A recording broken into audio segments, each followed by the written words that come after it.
Bueno, komentatu diate zera. Aurreko hitzaldiaren galderak amaierarako utziko ditugula, nireekin batera. Bakizute, ze ordu daukagun, pixka gainera etorri zaigu erlojua, eta bueno, saiatuko naiz nola doala nik ere labur biltzen, kostatuko bazaitere. Baina, bueno, saiatuko gara. Azteko, jake berandu den eta segurazki kanpora ateratzen zaretenean pintxorik ez duzunez jan, basikera harre pizkat ingo dugu, behintzat hasi irribarra batekin. Espero dut.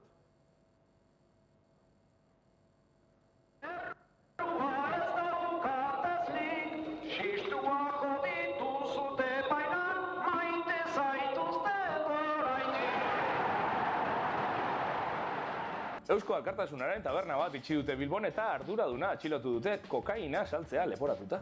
Eak adierazi du atxilotutakoak ez zeukala inongo loturarik alderdiarekin. Aurkitutako drogaz berriz, Maiorga Ramirez eako kideak honako balorazioa egin du. Egia da, pasada bat da. Gipuzkoako 34 herritan atezateko bilketa ezarriko zuela iragarri ostean, Bildu atzera egiten ari da. Azpeitian Arrasaten edo Zarauten 5. kontenedore kontrolatuaren aldeko autua egin du. Zabaldezagun honen bestez analisirako tartea Unai azalduko altzen iguke Bilduren jarrera aldaketa hau? Bai, nola ez?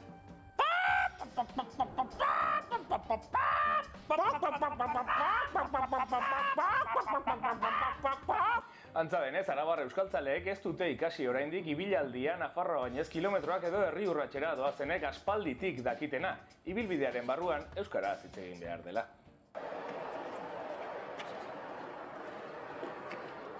Gazte, barkatu. Hau da Araba euskarazeko ibilbidea? Tú tranquilo, que aquí estamos a salvo. Hostia, menos mal, me estaba pesando la lengua más que este puto chirrisklas. Beste neurri batzuen artean, Arabako ikastolen elkarteak jaiari izena aldatzea erabaki du. Hala da, aurrerantzean jaiaren izena, ara, bat euskaraz izango da. Kazetaria ausartak garela ere frogatu dugu eta kultur munduan izandako polemika garratzei ez diegu muzin egin. Eta bukatzeko kultura albistea. Oraingoan, benetakoa. Hala da, Durangoko azokan joan den astean izan ziren gora beren ondoren badirudi gauzak baretu egin direla. Honen bestez, esan dezakegu datorren abenduan normaltasun osoz gozatu ahal izango dugula berriro ere euskal musika eta literaturaren topagune gorenaz. Izan ere, Euskal Herrian hau baino gauza normalagorik ez dago.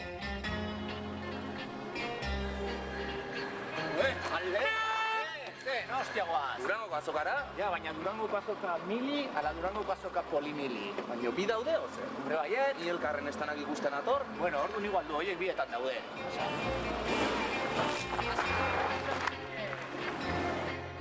Durangoko azoka, bietan jarrai.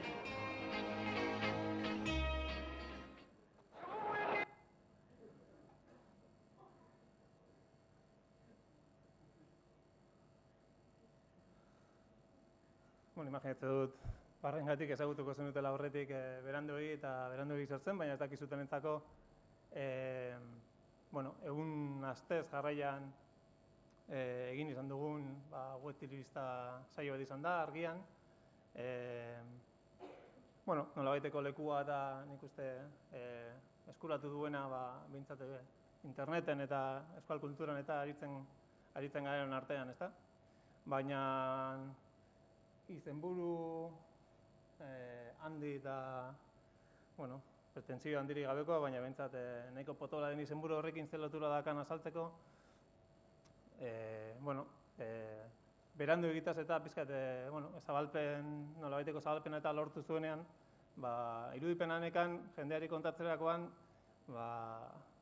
ez da zuzenki esan ez da zidaten ere, nolabait zela, bueno, hauek katxondutxa dira, argian, denbora soberan dakate, eta, bueno, jarri kamera baten aurrean, hasi dira bera osatxoak egiten, lortu dute, bueno, grazia pizka bat egitea, eta hola joan dala, ez? Baina berez, helburu edo, bueno, helburu ideologiko batzuk ere bazezkan atzean, ez? Osea, nolabaiteko hausnarketa bat bazekan atzean, eta, bueno, saiatuko naizen azaltzen da, nola llegatuko den hortan, nire ikuspegitik, ez? Eta hortik, heltzen gara, bueno, hitzaldiaren izenburu honetara, ez? Nola telebista planteatzen den, bueno, azken mendeko porrota kulturik handien izan dela, eta gaur egun aukera dakaula hori alboratu eta sarera etortzeko. Oso gainetik izan da, ez? Pizkatola hurbiltzeko, hau da Josu Amezaga, EHUko irakasleak egin zuen oso azterketa interesgarria, masa edabideak eta nortasunaren aikuntzan dakaten, bueno, eragina ez da, oso interesgarria nahi behuzue gainera haren hitzaldia dago Argiaren Solasaldien kanalean, eta hola definitzen zuen kultura, ez? Jende talde batek errealitatea atzemateko eta haren aurrean jokatzeko duen modua. Artean ere, aipatzen zituen telebistari dagokionez, adibide batzuk, lehen Pablo Kosondo azaldu duen bezala, ideologia sortzeko zenolako tresnaren komunikabideak orokorrean, baina telebista bereziki, gero sartuko gara hortan. Baina aipatzen zituen oso adibide zehatzak ikusteko benetan ze gaitasuna dakanatzean, batez ere jende multzo handita sari garenean, ez? Aipatzen zuen, estatu batutan dauden 40 milioi migratzaile, zeatik, Kubatik, Puerto Ricotik, Mexikotik, nola horiek gehien bat telebistaren bitartez lortu izan da, nola batiko nortasun berria sartu eta latinoamerikar edo latino komunitatea sortzea. Eta hori ezinbestekoa da telebistaren papera hori ulertzeko, ezta? Edo, lehen futbola sari ginela eta futbol selekzio sari ginela, Kamerunen kasua, ez? Dozenaka eta dozenaka etnia biltzen dituen herri bat, herri batean nola lortu dan etnia horiek guztiak bat egitea futbol selekzio nazionalen atzean. Eta hori ezin da ulertu, komunikabideen papera kontutan hartu gabe, eta, por supuestísimo, telebistak horatzean dakan indarragatik, ez? Beraz, ez gara asko luzateko, uste dut nahiko gauza jakina dela telebista gaur egun dakan potentzialitatea, eta ikusentzunezkoak erai, baina batez ere telebista, ez? Eta hor arrazoi, ezberdinengatik, inkluso egin dezakegu probatxo txiki bat datuak eman aurretik, eta zuetako zeinek daka etxean telebista, La 2, La 1, ETV bat, ETV 2, ikusteko gaitasuna dakan, altza dezala eskua, mesedez.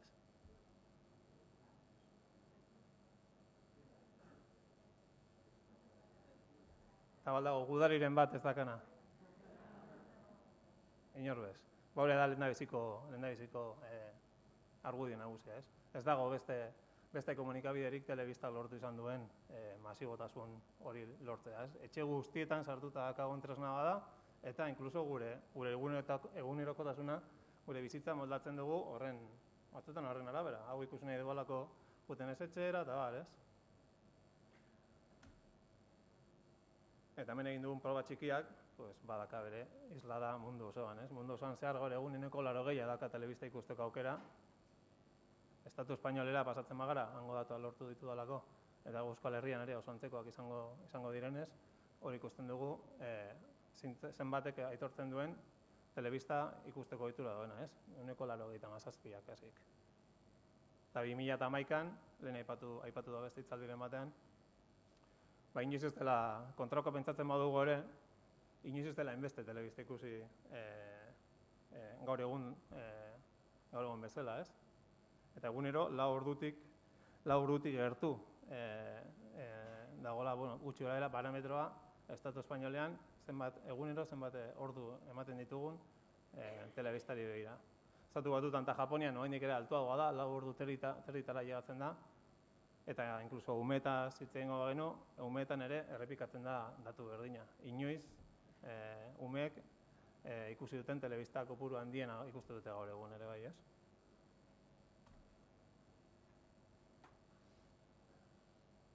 Baina telebista ez da beti horrela izan. Hasiera batean 20. mendearen urte eginetan zehar, komunikabideen sistema guztia, bai prentsa irratia orokorra da, nazionala izan da. Estatu nazioen barruan sortutako eta kudeatutako sistema bat, ez? Eta Europan gaudenez, gure kasuan, inkluso gubernamental izan da. Osa, estatuak berak sortuta edo kudeatutako telebista izan da. Baina, eta hau da, nik uste, mugarri garrantzitsuena, laurogeiko hamarkada dator, privatizazioarekin.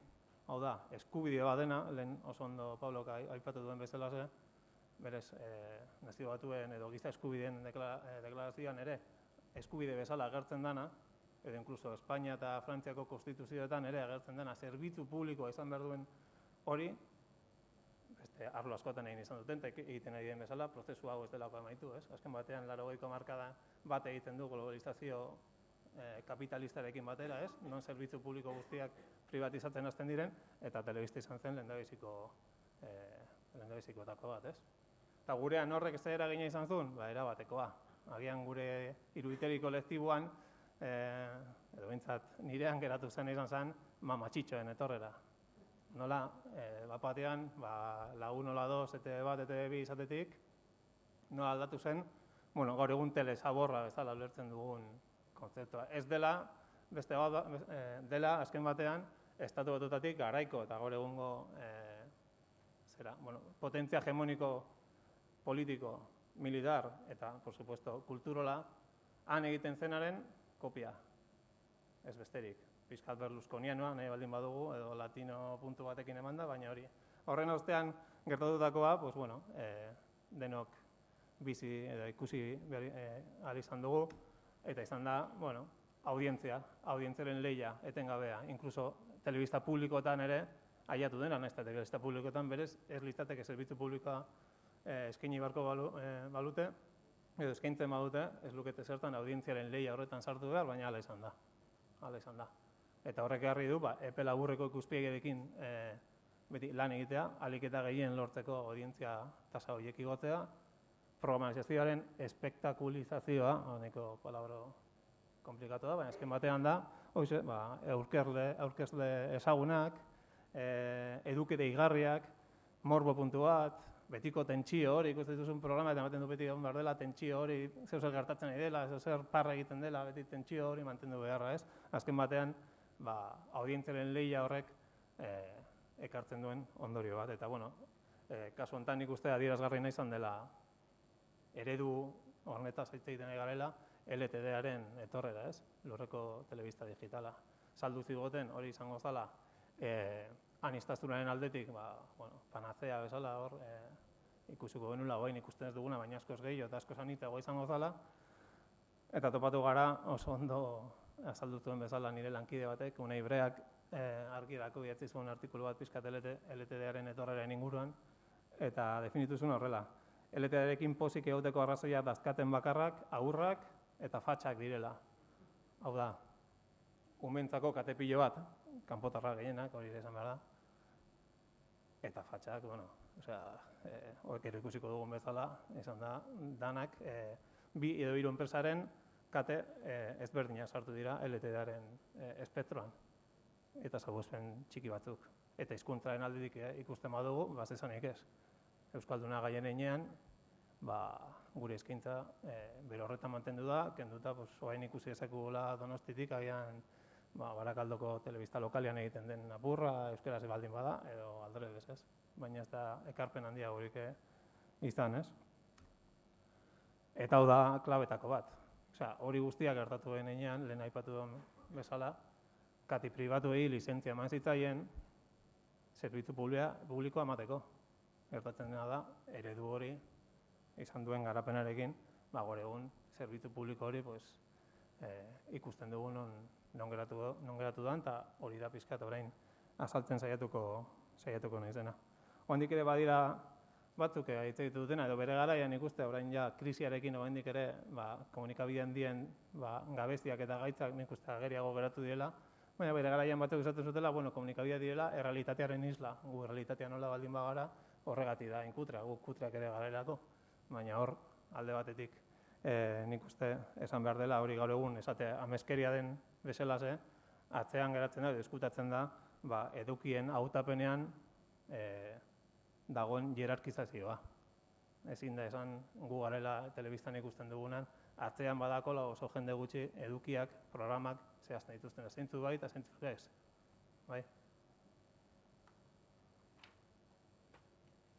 Horrek ez du esan nahi, telebista berez tresna bezala, edo bentsat nik ez horrela ikusten, tresna, bueno, txarra denik, tresna guztia bezala, ez? Guk ematen diogun erabilpenera araberakoa izango da bera nolakoa den, ze zerbitzu ematen duen, ez?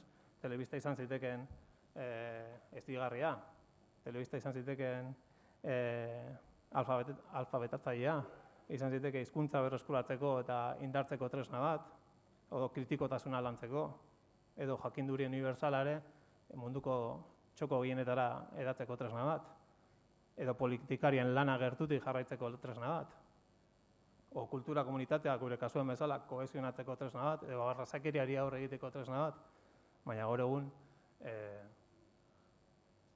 gainetik azaldu duan eredu horren ergainez uste dut balore horiek ez direla telebistaren atzean dauden, behintzat hegemonikoak ez dira.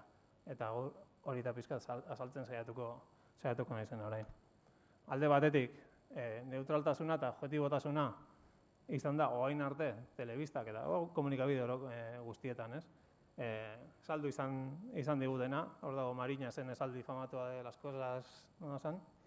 Así son las cosas y así se las hemos contado, ez? Eredu hori telebistan 1000 eta 1000 aldiz ikusi izan duguna, nesta kazetaritzan ikasi edo aritzen garenok oso ondo dakigu neutraltasuna eta objetibotasuna dela lortu ezin den gauza bat gizaki soziala garen inean, animali soziala garen inean, gure eraginak ezin gara bain kazetaria naiz, kentzen dut, ni bizitan jasotako balore guztiak, eta bain batean neutrala naiz eta objetiboa naiz.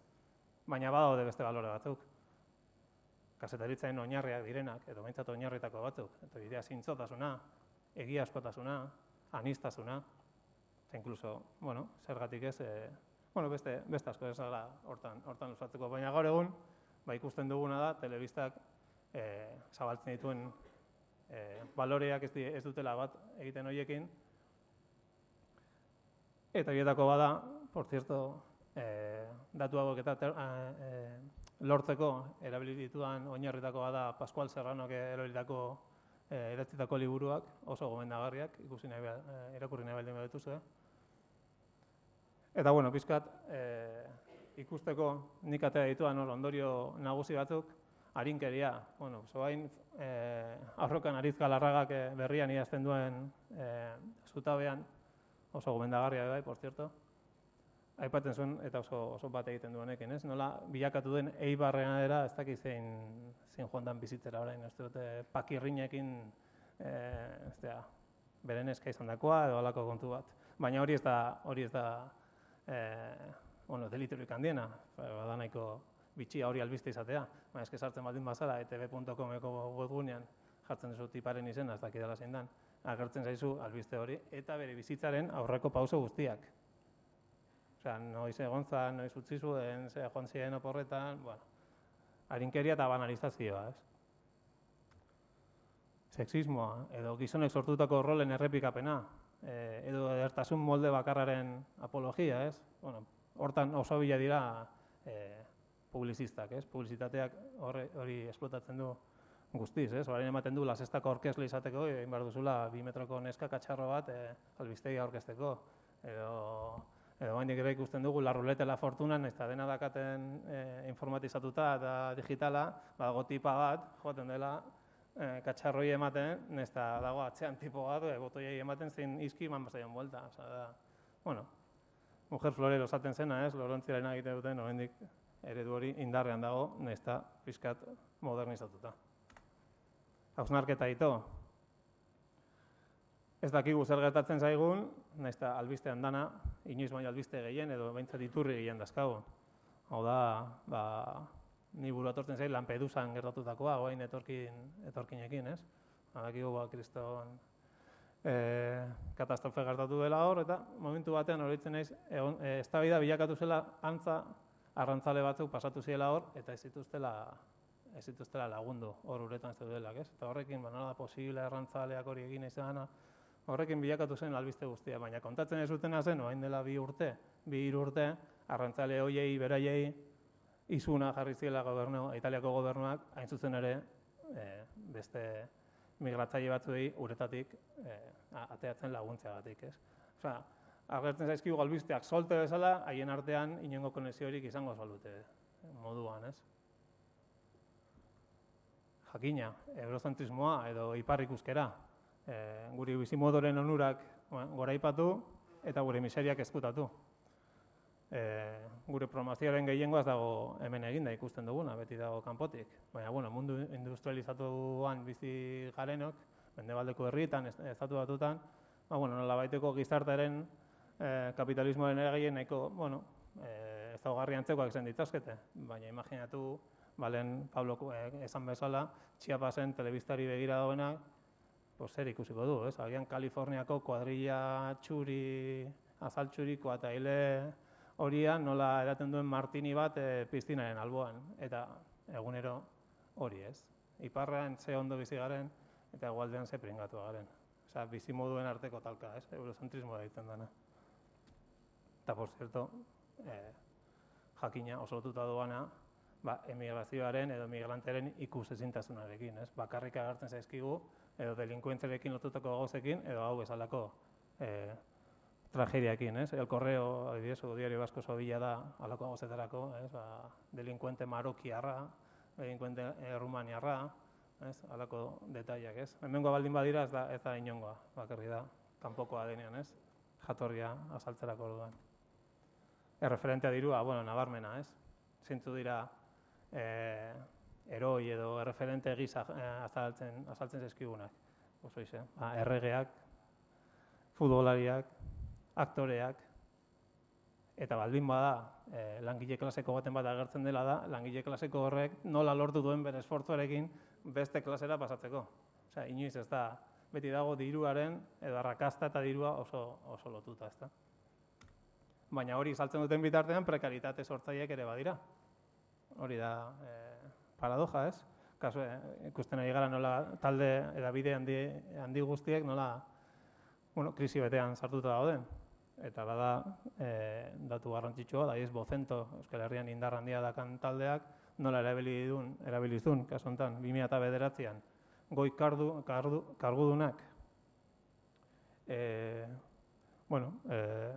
bere soldata nola ditzen zaio horreri, indemnizazioa bezala, lana usterakoan zen badiru dedikatu zuen goiko kargu horientzako, 20 milioi izan ziren, eta aldiz, kaleatu zituen langile guztientzat, asko gehiago direna, por cierto, milioi da besterik bakarrik ez dion dedikatu horreri, ez? Osea, horiek ere prekaritate sortzailea diren komunikabideak. Eta gaur egun ikusten ari dena, ez? Nola itxi duten beste kanal batzuk eta langileek ze protestak egiten ari diren, eta, hitzaldi oso baterako ematen duanek. Negozioa mezuaren aurretik, betikoa, ikusi dezakegu Salvados, eta Kriston mezu zuzena eta zehatza bota bankuen kontra, baina eta artean BBVaren publizitate ikusiko dugu, Banco Santander eta bestea. Osea, hor ez dago kontradiziorik haientzako.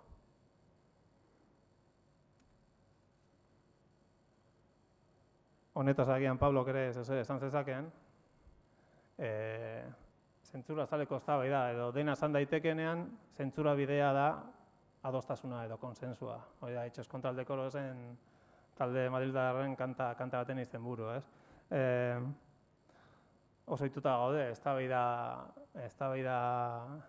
gaur egun programa guztietan ematen den eztabaida 6 pertsonak eztabaida non ematen duen eztabaida faltsu bat ematen dela. Ni defenditzen dut hau, zu beste hau, ñabardura batzukin, baina benetako arazoaren muinera ez da inoiz heltzen.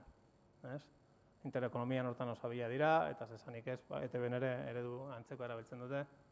Oain, zorionez, beste lagun batzuk agertu dira, eta mundu horretan sartzea lortu izan duten Pablo bezala, baina oso zaila da eredu horretan ere buelta ematea, eta benetan arazoen muinetara joatea ez da horietan, ez?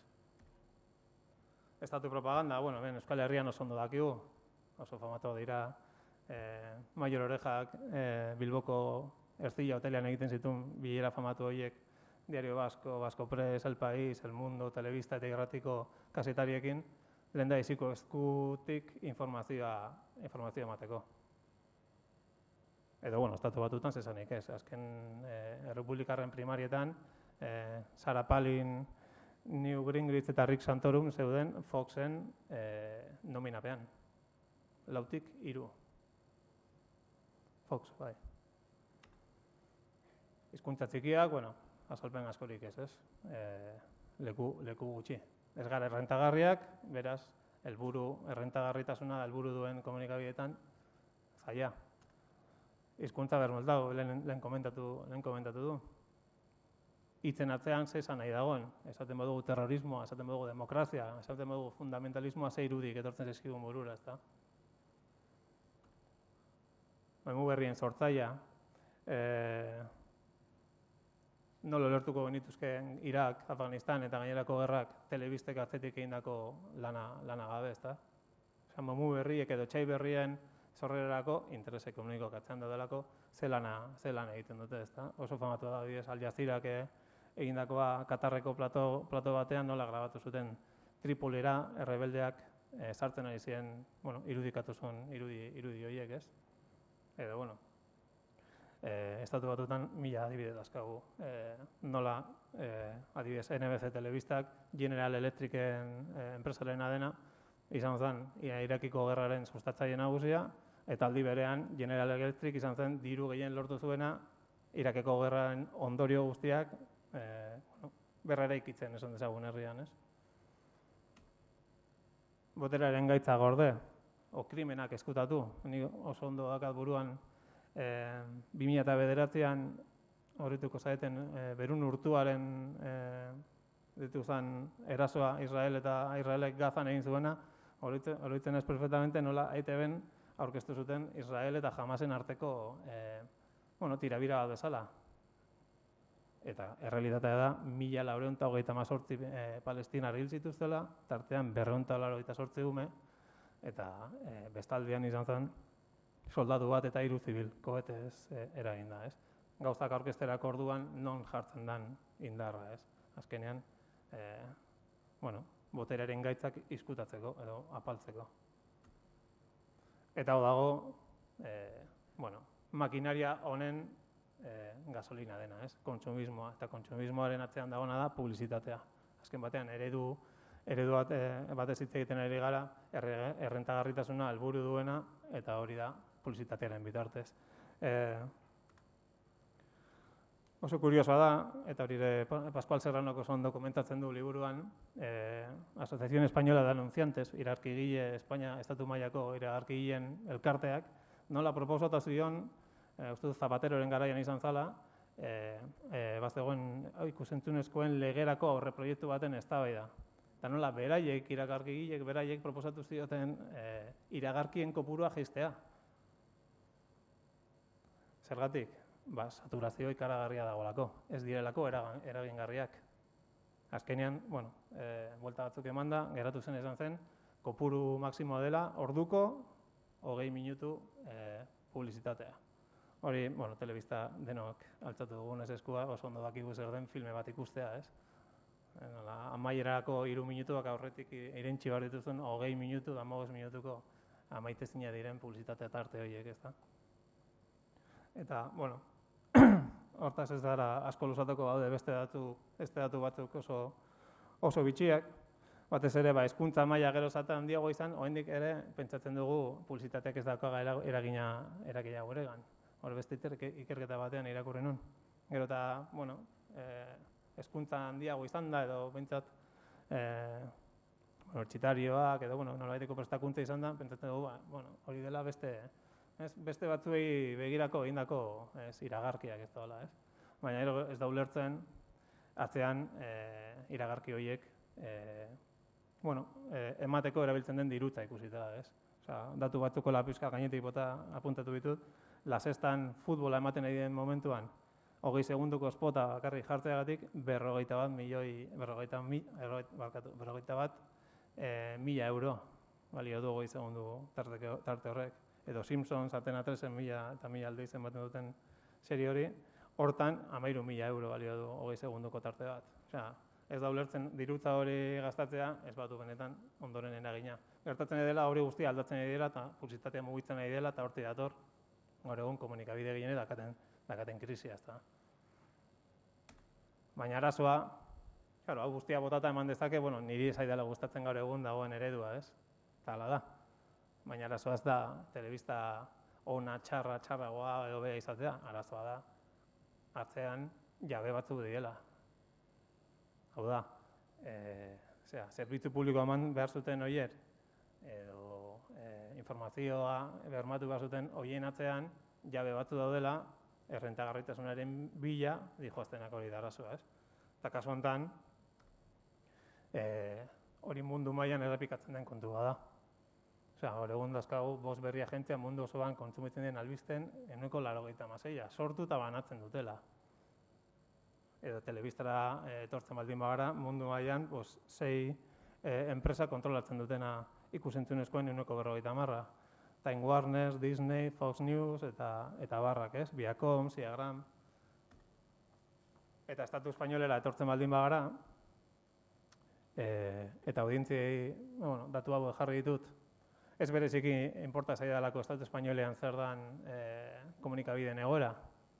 Arazoa da, Euskal Herrian ikusten dugun, Euskal Herritarrok ikusten dugun gehiena dela, Espainian egiten den produzioa, ez? Telecinco aurrena, Antena 3 eta ETV biren arte, azpian ere, besteen beste, ez?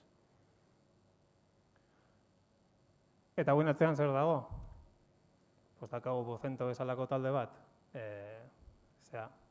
BBVarekin lotura handien aldazkanak, haue guztiak, hori irudien ikusten ditugunak, jabe dena.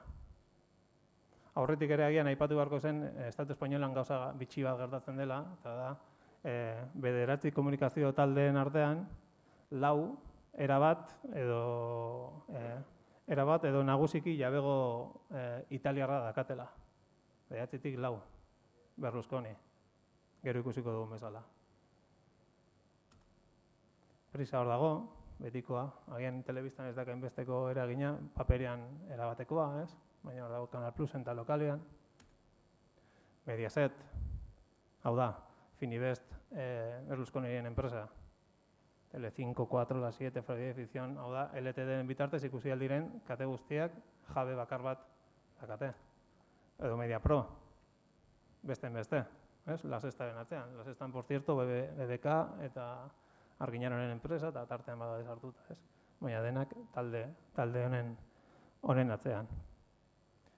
Eta berri honera bueltatuta, orain zeineko nuke ETB pizkat gainetik, oso azkara inez botatzen asko luzatzeko, baina bai momentu batean parentesi bat egin nahiko nuke eta ikusi ETB hitz egin aurretik, jake Italiaz hitz egin dugun bideotxo bat ikustea.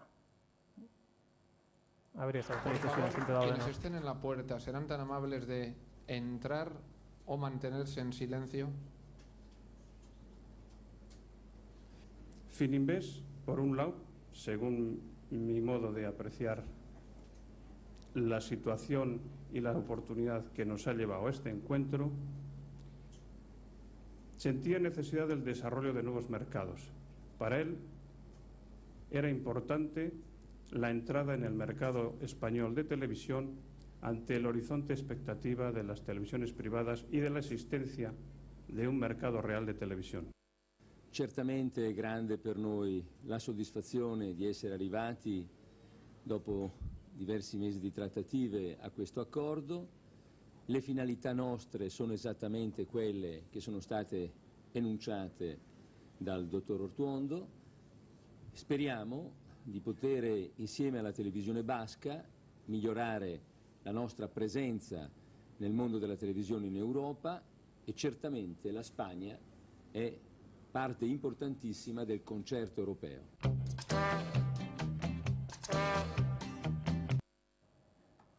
Nik ikusi nuenean geratu nintzen flipauta.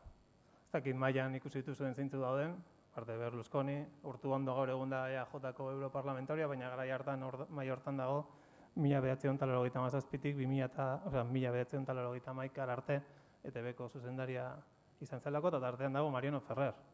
Ez dakit dela hor zer dagoen, eta beste politikarien batez.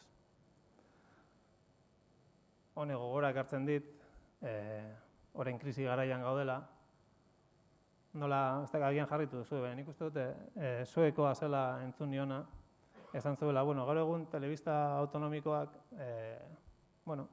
krisian gaudela ikusita, eta nonbaitetik moztu barroa dira, agian hori da bide bat, ez? Moztea hortik aurrezteko, salbu eta hizkuntza propioa dakaten komunitateei utziko diogula, bueno, nola baite, zentzu bat baitetzen dugu, baina gu euskaldunak hain jatorra gara eta hain bereziak, enpuratu zitzaiguna, beste leku guztietan egin zuten bezala, hemen ETB sortzea.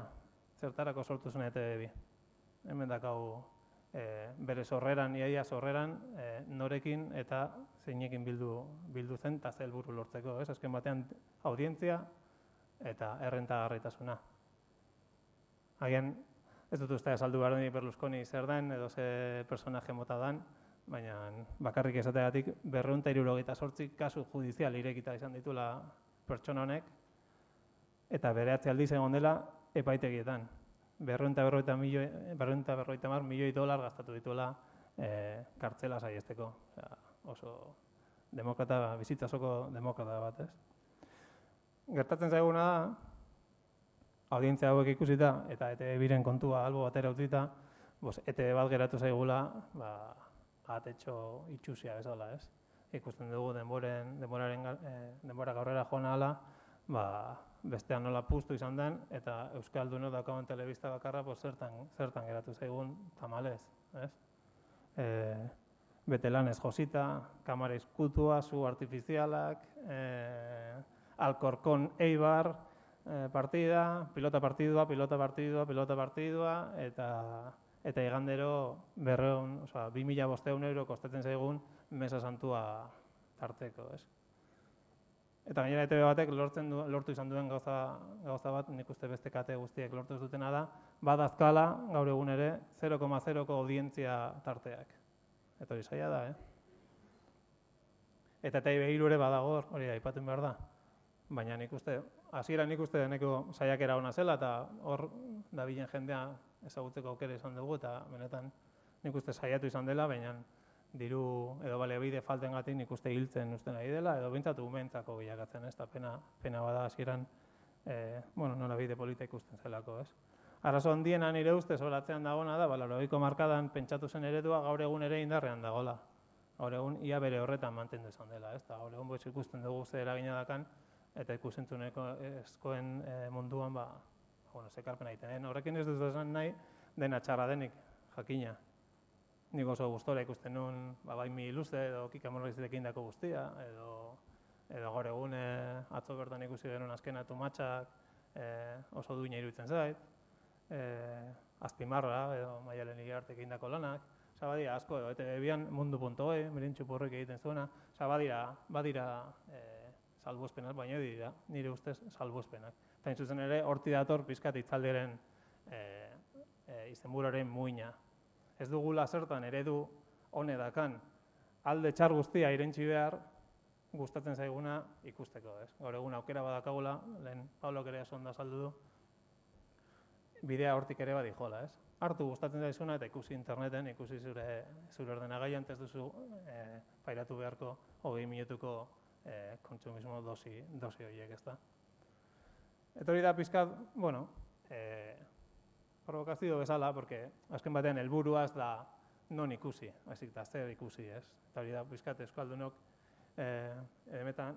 mundu honetan ibiltzen garenok, gehien kezkatzen gaituna, ez? Ze edukia dazkagu gaur egun eskaintzeko, ez? Hortik kokatzen dugu gadi ez berandu hori. Eta guk hortan daukagu aukera bat, gainerako komunikabide handien aurrean ez dakaguna. Eta da, ohitura berriak sortzeko gaitasuna dakagula interneten. Horregatik aipatzen dut sarera jotea, ez? Eta batez ere gazteak ohitura horietan askoz, ohituago daudela, ez? Lehenagotik sartu diela sare sozialetan edo interneten telebista ikusteko edo beste gauza bat egiteko, hor bai dakagula komunikabide txikiok eragiteko aukera, eta inkluso lekzioak emateko aukera. Telebistan egiten ez den gauza asko gaur egun egiten direlako interneten, gero pizka gainetik esalduko bezala, ez? Hor bai daukagula aurpegi begiratzeko aukera, gaur egun heldu ezina diren multinazional horien aurrean, ez? Telebista gehien bat kontrolatzen duten aurrean. Eta txikitasuna baliatu, hori argian oso ondo ikasi dugu. Aukera handia izan dugu, oso ondo uste dute baliatu dugula. Txikiak izan da ere, horre dakarren, por supuesto, arazo guztiak. Barkoa beste norabide batean kokatzeko abantaiare bada. txikiak izan da, erabakitzen badugu ikusentzunezkoa diela bidea, edo erabaki bat edo beste hartzeko, asko zerrezago moldatzen gara beste monstru handi horiek baino, ez? Eta hor ikusi izan da. Eta referenteak izan, aldeenak izan den. Hor aukera dakagu, orain arte egin ez dena, euskarazko komunikabideok egiteko. Eta hemendik aurrera, ondoren sortuko diren guztiak, aitortu behar izatea, euskaraz egindako eduki horiek izan zirela aldeenak, izan gaitezke inkluso aintzindariak. Eta ondoren horrek referentzia sortzen edo markatzen ditu, ezta? Eta batez ere ausardia, berandu girekin ikusten dugu garbi. Ez kopiatu, telebistaren eredua izan da, kopia txarra egitea, Estatu Batuetan egiten dena hartu, Madriletik pasa, eta gero hemendik kopiatzen diogu eta sortzen da, hemen ikusi izan duguna. Kopiatu elementu honak, Latuerka uste dut oso adibide ona dela, nola kopiatu duten, tertulia horietako formatua, baina buelta bat eman da. Guk ikasi hortik zer egiten den, baina gero izan ausarta, ez kopiatu eta eman gure ikuspegitik. Eta uste dut, berandu egin, nolabait lortu izan genuna behintzat detailetxo bat edo beste elementu batzu sartu ahal izatea, ezta. Eta esaten duenan salera etortzeko, ez naiz, ari zerotik hasi behar garela, oso lan polita egin dira oain arte. Hor dago eguzki bideoak adibidez egindako lana dokumentalgintzan, euskeraz den azpititulekin eta kanpotik ekarritako oso lan txukunak. Beste, horiekin ari gara osatzen gure dokumentalen kanalean. Edo, hau ja aipatu izan da, ikusi dugu bideo, baina ateak ireki dan, segurazki, kazetaritza herritarra aintzindariak Euskal Herrian, edo behintzat Nafarroan aspalditik ari dira, horretik apurtu.org izan zena, ez, oso lan txuku nahi dute beraien arloan. Eta beti oso garbi izan dute, ikusentzunezkoen indarra eta bidea izan bazala, ez. Topatu.info, bera, gazteekin egiten ari den lana herrietan, herrietako esperientziak plazaratzeko gune bat sortuta, eta jendea animatzen bideoak egiten, idazten edo bar, ez? Aurretik ere beste esperientzia batzutatik datorrena, ez? Eta euskeraz, eta Euskal Herri osoa aintzat hartzen duena, ez? Edo niri asko gustatzen den aiaraldea.comeko eredua, hau komunikabide integral bezala, herritik sortua, inkluso eremu erdaldun batean, dana euskeraz egiten ari dira, baina paperean irrati bat montatu dut orain, hilabetekaria edo 15 bat montatu dut orain, webgunea, bi dokumental bat egin dute bain dela gutxi Laudion izandako Golden inguruan, oso lan txuguna egiten ari dira eskualde bati lotuta, ez? Odo azpitituluak. Gu errentagarriak ez garen aldetik, ez dut uste bikoizketen kontra dijoanik azpitituluen hildoa, ez? Hor dago eztabaida polita orain interneteko aspalditik datorrena, ez? Baina uste dut oso bidea hortik jun behar dela, ez? Azpitituloekin hemen egin duten lana ikaragarria da, daude serie, filma, pilo bat, inongo dirurik tartean egon gabe, osea, jendeak berak sortutako azpitituloak. Eta euskaraz ikusi alditugu. Imaginatu hori eramango bagenu beste maila batera, ez? Azpititulen sistema eta ez, inongo enpresa pribatuk ez du dirua jarriko euskarara bikoizteko, hori da errealitatea. Gobernuak orain arte egin izan du dirua egon denean, eta dirua amaitu denean hori izan da moztu duten aurrena, ez? Horregatik dazkate kriston mobidako hain bikoizketen sektoreko jendeak, ez? Edo beste badan, ez da webgune bat izan, edo komunikabide finko bat ez izan, grebekin, edo herri arreziarekin, Euskal Herrian, sortutako talde horiek, ez? Nola komunikabide ezberdineko txikiak, baina ezberdineko jendea batu, eta helburu komun batean, zenolako jarraipena dan, ez? Nik uste herri arrezirekoa dela dakagun gertukoena, berriena, eta oso adierazgarriena.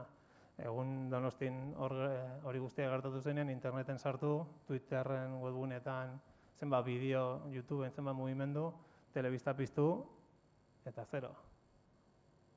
Ariketa desalojatu zuten, ez, agindu bat zegoelako jakina, baina oso garbi ikusten zen, ze mugimendu dagoen batean, eta bestean zin den, bultzatzen den ereduaren emaitza, ez.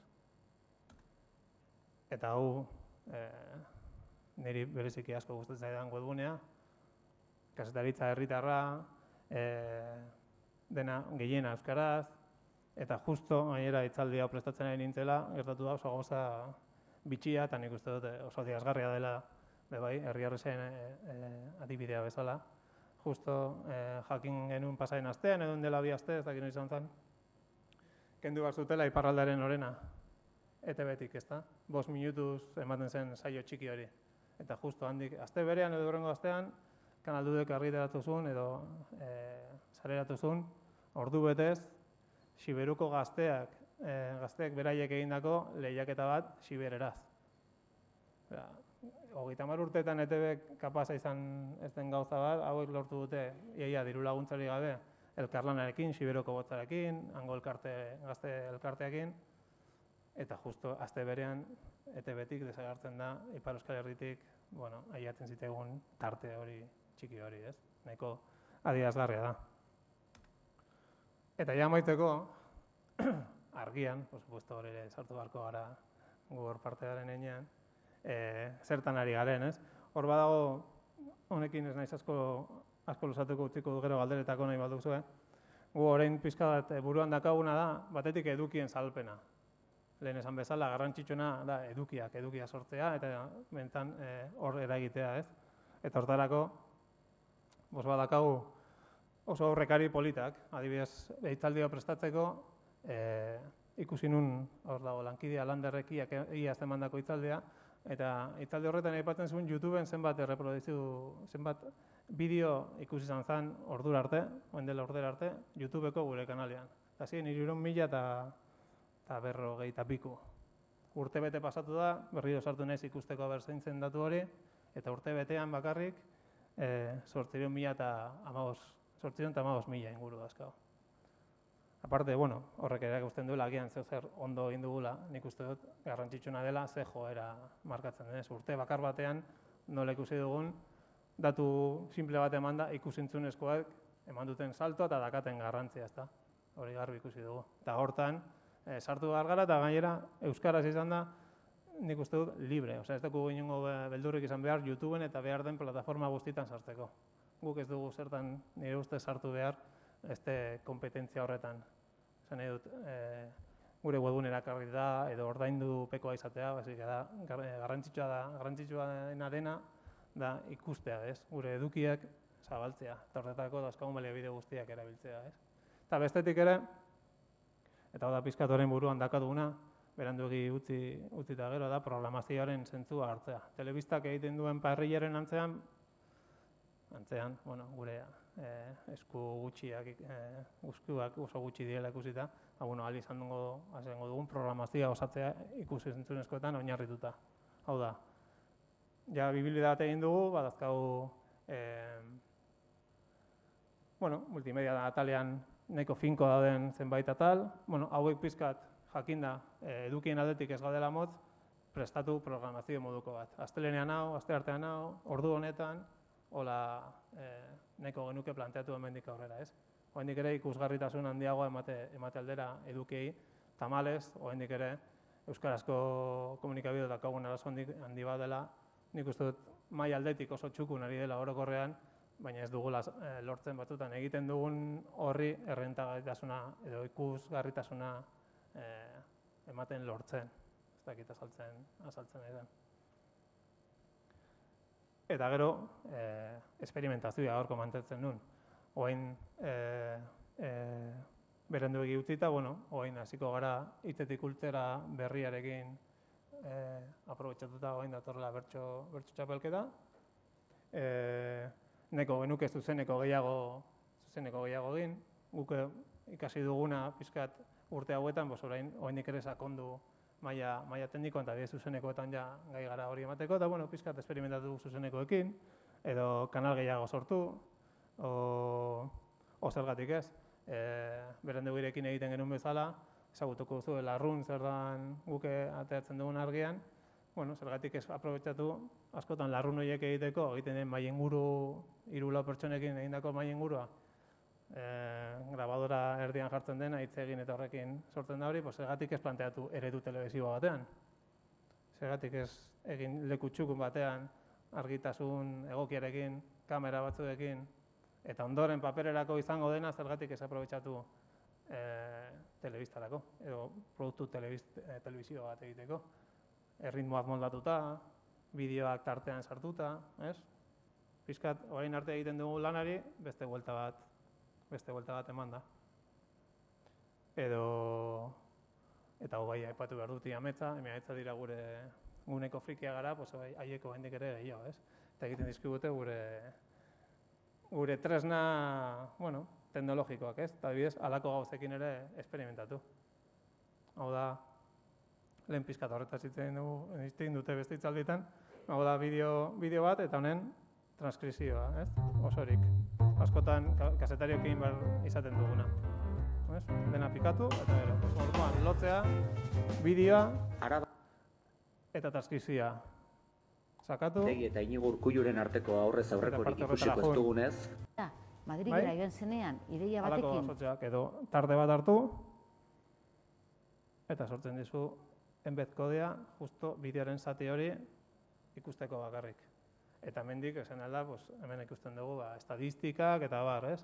Zenbat aldiz esaten duen hitz bat pertsona bakoitzak, islari bakoitzak, momenturik onenak hartzeko, azken batean, tresna bat, esperimentazioaren bidetik eta jotzeko, hau bezalako beste izan daitezken bezala.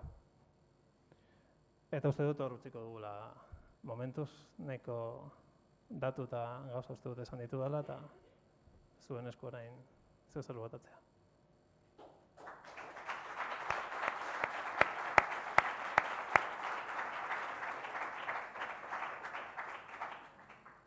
Asier Lopezi edo lehen hitz egin duen Carla Solari galderarik egina izan ezkero, hau da zuen txanda, eskatu mikrofonoa eta eramango dizuegu.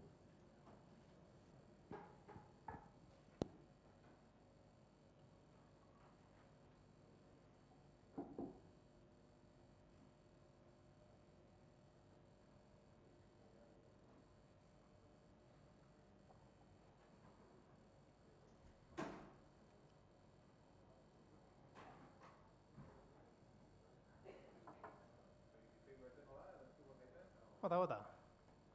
Montenegro gauza, eskertzekoa, datu bilaketa hori, eta hori zainik eskuragarri hongo da. Interesgarria iruditzen zait baita ere, ozein kazetarintzat edo formatzen nahi dan, informazio uste hori. Orduan ez dakik jarri behar dezuen nolabait hori eskuragarri edo zindezun. Bai, esan hori nardez nekan pentsauta, baina blogean jarriko dugu. Bai.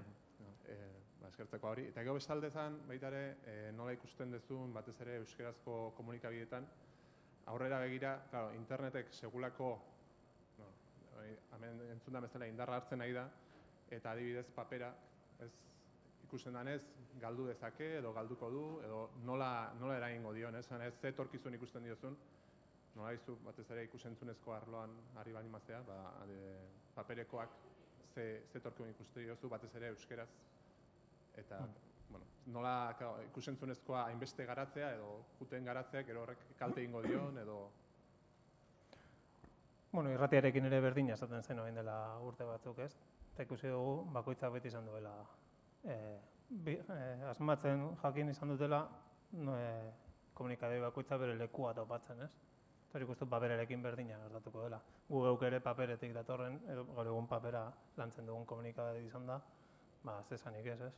Papera da gaur egun mantentzen duena argiaren proiektua, ez?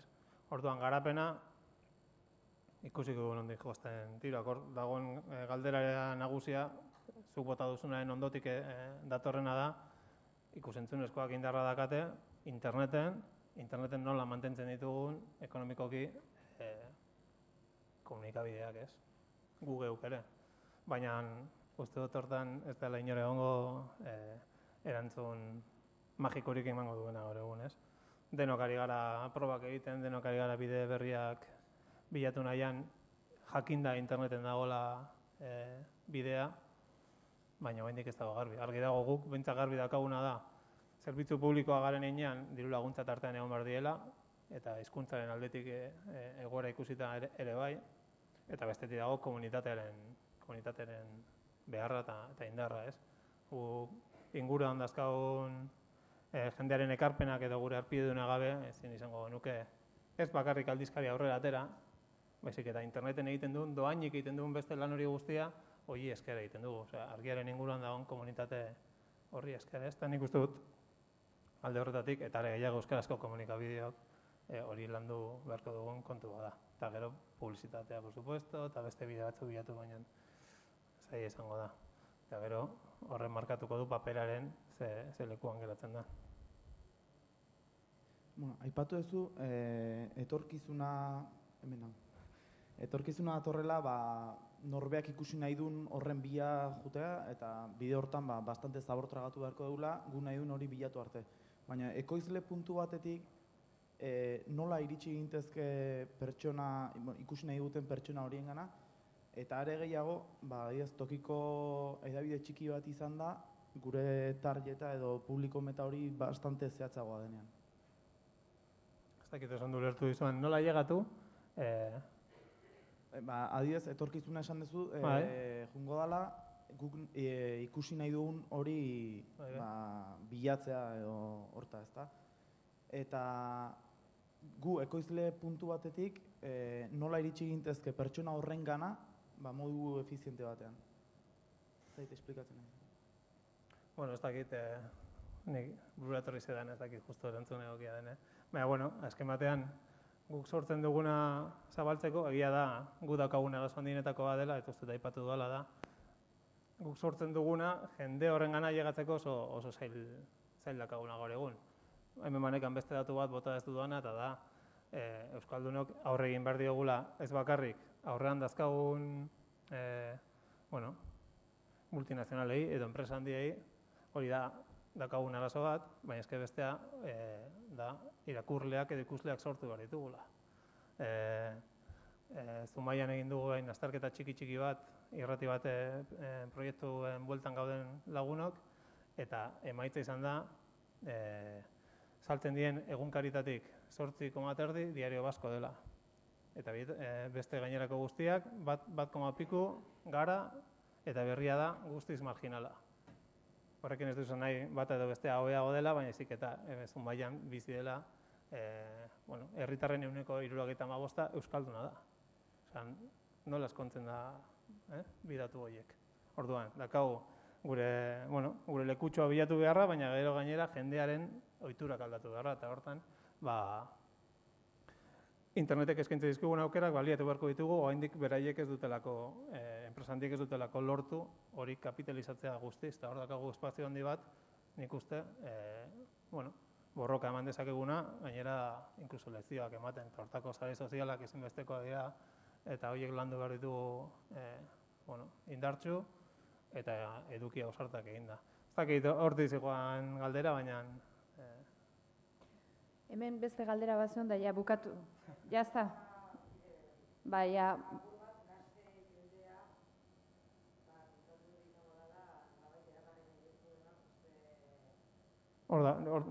Nire ustez hor dago gakoa, bai.